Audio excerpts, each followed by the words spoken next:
Bismillahirrahmanirrahim. Channel Try and Gain and welcome to new class 10th. आज हम start करेंगे chapter number 1 of class 10th chemistry and the name of chapter number 1 is chemical equilibrium.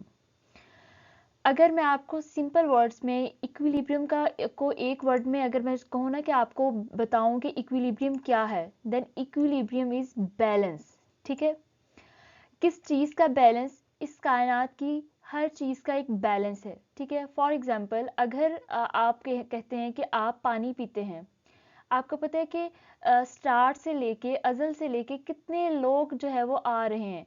पानी को तो ख़त्म हो जाना चाहिए, लेकिन पानी ख़त्म क्यों नहीं हो रहा? कुछ ऐसे प्रोसेस हैं, कुछ ऐसे रिएक्शंस हैं, ठीक है, जिनकी जो है जो इस कायनात से वाटर को ख़त्म नहीं होने दे रहे। ठीक है, और हर चीज़ का बैलेंस है। ठीक है, उस बैलेंस को हम कहते हैं इक्विलिब्रियम।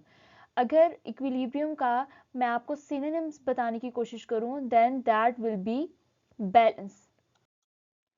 और हमारा जो आज का टॉपिक है वो बेसिकली थोड़ा सा हम इंट्रोडक्शन देखेंगे केमिकल इक्विलिब्रियम का, और इसके साथ साथ हम जो है वो रिवर्सिबल और इरिवर्सिबल, ठीक है, एक है रिवर्सिबल और दूसरे हमारे पास इरिवर्सिबल रिएक्शंस, इनको हम देखेंगे।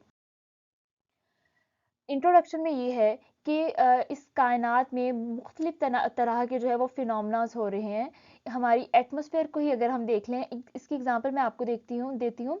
हम इंसान क्या करते हैं? हम इंसान ऑक्सीजन को इनहेल करते हैं और कार्बन डाइऑक्साइड को एक्सहेल करते हैं। मतलब हम ऑक्सीजन को अंदर लेके जाते हैं और कार्बन डाइऑक्साइड को बाहर निकालते हैं। जबकि पौधे जो हैं वो कार्बन डाइऑक्साइड को इस्तेमाल करते हैं और ऑक्सीजन को निकालते हैं। ठीक है, लेकिन आप देखिए कि पौधे अगर हम कट कर रहे हैं तो पौधे लगा भी रहे हैं, और हमारी आबादी में तेज़ी से इजाफा हो रहा है, बहुत तेज़ी से। अगर मैं कहूँ कि इंसानों की तादाद और पौधों की तादाद सेम है, यानी अगर इस कायनात में, या अगर मैं कहूँ 22 करोड़ लोग हैं और 22 करोड़ ही पौधे हैं, ठीक है, तो वो जो पौधे ऑक्सीजन रिलीज कर रहे हैं वो इंसान ले रहे हैं, और इंसान जो कार्बन डाइऑक्साइड निकाल रहे हैं वो पौधे ले रहे हैं, फिर तो चले मानते हैं। लेकिन आप देखिए कि अब हर जगह हम सुनते हैं कि जी आबादी में बहुत तेज़ी से इजाफा हो रहा है, तो वो जो नए लोग आ रहे हैं वो ऑक्सीजन कहाँ से ले रहे हैं?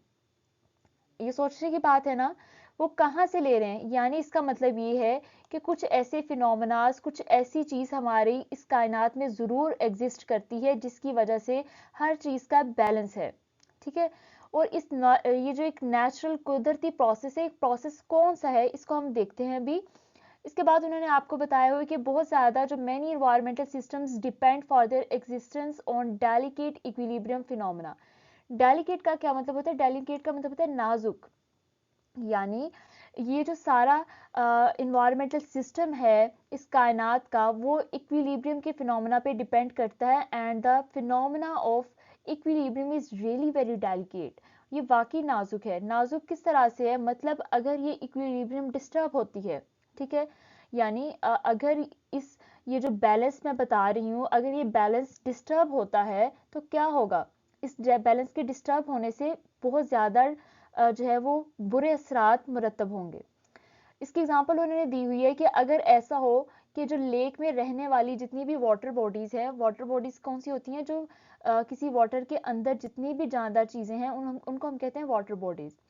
वो क्या होती हैं? वो किस पे डिपेंड करती है? वो ऑक्सीजन लेती हैं, वाटर के अंदर जो डिजोल्व ऑक्सीजन होती है उसको यूज़ करते हुए वो सांस लेती हैं। लेकिन अगर उस ऑक्सीजन का लेवल डिस्टर्ब कर दिया जाए तो क्या होता है? तो उन वाटर बॉडीज़ की डेथ हो जाती है। जिस तरह हम करते ही हैं, हम जो इंडस्ट्रियल वेस्ट है, अपना जो कूड़ा वगैरह है वो पानी के अंदर फेंकते हैं, तो या फिर बहुत ज़्यादा जो एल्गी है वो उसकी ग्रोथ होती है on the first layer of the water, on the surface of the water. तो क्या होती है कि वो जितने भी जानदार पानी के अंदर रहते हैं उनको नुकसान मिल होता है। ठीक है, क्योंकि उन्होंने तो वही ऑक्सीजन यूज़ करनी है जो वाटर के अंदर है। अगर उसका लेवल डिस्टर्ब होता है तो जो है उनको नुकसान होता है। इसी तरह अगर इस कायनात का जो पूरा एक इक्विलिब्रियम सिस्टम है उसको डिस्टर्ब किया जाए तो क्या इफेक्ट्स होंगे? यहाँ पे उन्होंने आपको डायग्रामेटिकली बताया भी हुआ है कि पौधे जो हैं वो ऑक्सीजन को रिलीज करते हैं, और वो ऑक्सीजन कौन यूज़ करता है? वो इंसान यूज़ करते हैं, और हम इंसान जो है वो कार्बन डाइऑक्साइड को बाहर निकालते हैं, और वो कार्बन डाइऑक्साइड कौन यूज करता है? वो कार्बन डाइऑक्साइड यूज करते हैं plants to make glucose through the photosynthesis process. अच्छा, यहाँ पे आपको रिवर्सिबल और इरिवर्सिबल रिएक्शन समझने के लिए दो चीज़ों को समझना जो है वो बहुत ज़रूरी है। वो कौन सी दो चीज़ें हैं? वो है हमारे पास प्रोडक्ट्स और रिएक्टेंट्स। ठीक है, प्रोडक्ट्स और रिएक्टेंट्स मैं आपको इस केमिकल रिएक्शन के थ्रू समझाती हूँ। यहाँ पे आप अगर पिक्चर देखें, एक छोटा सा रिएक्शन आपको दिया हुआ है जिसमें दो हाइड्रोजन के मॉलिक्यूल, ये दो हाइड्रोजन के मॉलिक्यूल रिएक्ट कर रहे हैं एक ऑक्सीजन के मॉलिक्यूल के साथ। 1O2 है और 2H2O है। ठीक है, दो हाइड्रोजन एक ऑक्सीजन के साथ रिएक्ट करके क्या बना रहे हैं? वो हमारे पास बना रहे हैं वाटर। अब यहाँ पे जो चीज़ें आपस में रिएक्ट कर रही हैं, जो चीज़ें कंबाइन कर रही हैं, यानी जिस तरह ये हाइड्रोजन और ऑक्सीजन आपस में मिल रहे हैं, तो ये दो क्या होंगी? ये हमारे पास रिएक्टेंट्स होंगी जो रिएक्ट करेंगी। ठीक है, आपने इसको किस तरह याद रखना है रिएक्टेंट्स को, कि ये वाली जो दो चीज़ें हैं हमारे पास, ये रिएक्टेंट्स हैं, यानी जो चीज़, जिन चीज़ों का भी रिएक्शन होना है, ठीक है, जो आपस में रिएक्शन करेंगी वो होंगी रिएक्टेंट्स। और जो हमारे पास बाद में उनके रिएक्शन से जो चीज़ हम मिलेगी, जो चीज़ बनेगी, वो होगी हमारे पास प्रोडक्ट्स। ठीक है, जिस तरह यहाँ पे 2H2O क्या है? ये हमारे पास प्रोडक्ट्स हैं। और जो चीज़ें आपस में रिएक्ट कर रही हैं, जिस तरह 2H2 प्लस O2, ये दो चीज़ें क्या हैं? ये चीज़ें हमारे पास रिएक्टेंट्स हैं जो आपस में रिएक्ट करेंगी। इसकी डेफिनेशन को देख लेते हैं। In a chemical reaction the substances that combine are called reactants and the new substances formed are called products.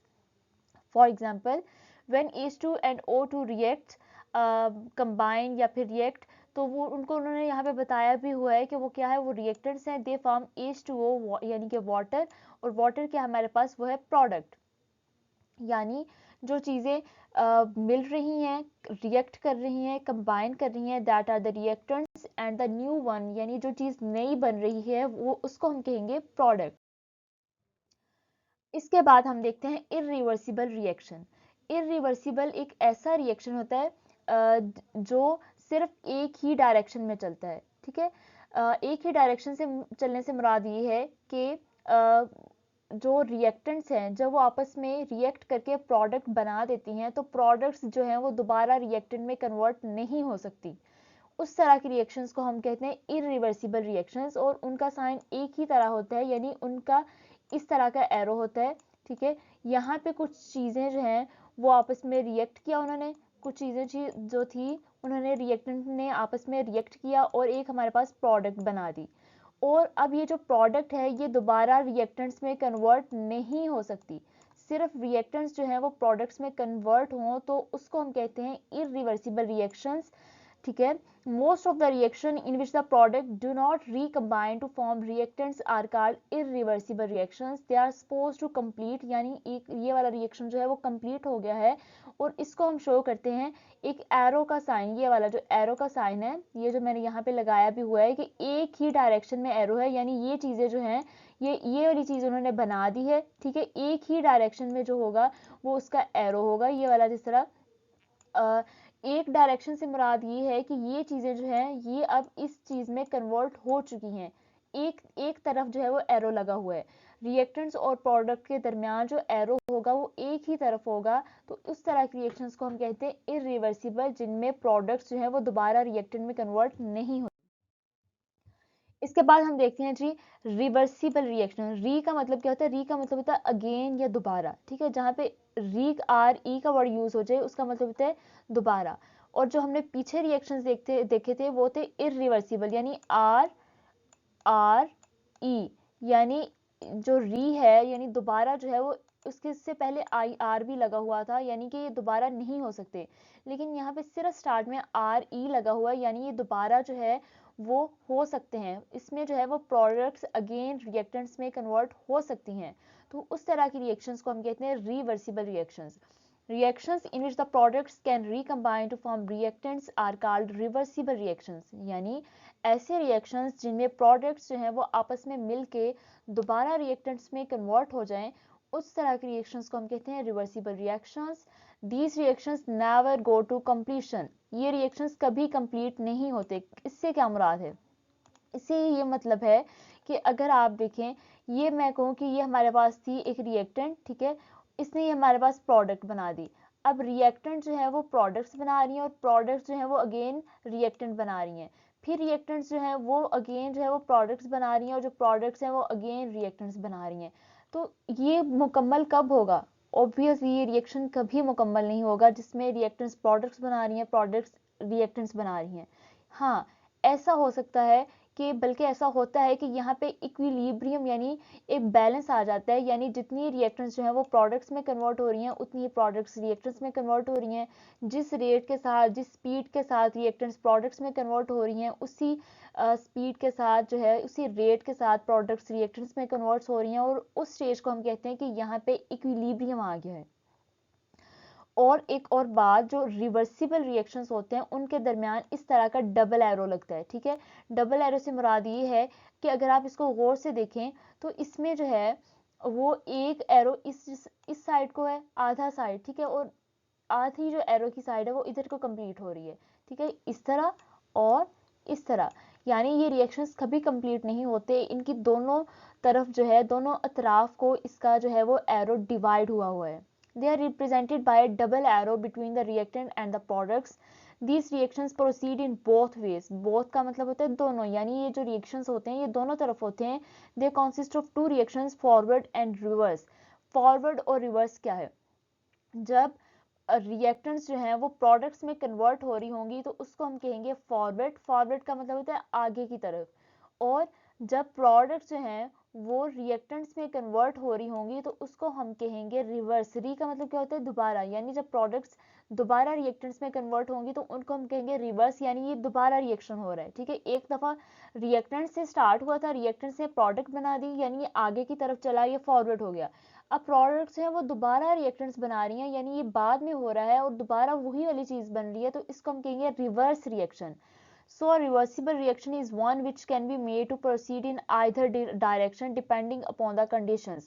यानी इस तरह है कि जो रिवर्सिबल रिएक्शंस है वो कंडीशंस पे डिपेंड करते हुए किसी एक डायरेक्शन में हो सकता है, कि अगर प्रोडक्ट्स की जो है वो कंसंट्रेशन स्लो हो तो प्रोडक्ट्स की जो फॉर्मेशन है वो कम है, तो जो फॉरवर्ड रिएक्शन है उसका रेट तेज हो जाए ताकि ज़्यादा से ज़्यादा प्रोडक्ट्स बने। नेक्स्ट उन्होंने आपको जो है वो इसकी एग्जांपल दी हुई है कि जिस तरह से ये वाला जो रिएक्शन है ये क्या है, ये एक रिवर्सिबल रिएक्शन है जिसके आप एरोज देख सकते हैं, ठीक है, ये वाले आप एरोज देख लें, ये एरोज दोनों डायरेक्शन में, ये एक रिवर्सिबल रिएक्शन है, ठीक है। उसके बाद उन्होंने एग्जांपल जो है दी हुई है, ये जो डबल एरो हैं ये आपको बता रहे हैं कि जो ये वाला एरो है, ये वाला एरो है फॉरवर्ड का, और ये जो नीचे वाला है एरो, ये वाला ये आपको बता रहा है कि रिवर्स, यानी ये वाला जो रिएक्शन है ये दोनों डायरेक्शन में हो रहा है, both in forward and reverse, and this reaction is known as reversible reaction. Students, ये था आज का लेक्चर। उम्मीद है कि आपको लेक्चर की समझ आई होगी आज के लेक्चर की। अगर ऐसा है तो वीडियो को लाइक कर दीजिएगा, और नेक्स्ट टॉपिक जो है वो इंशाल्लाह हम अपने नेक्स्ट लेक्चर में कवर करेंगे। तब तक अपना बहुत ख्याल रखिएगा और मुझे दुआ में याद रखिएगा। अल्लाह हाफिज़।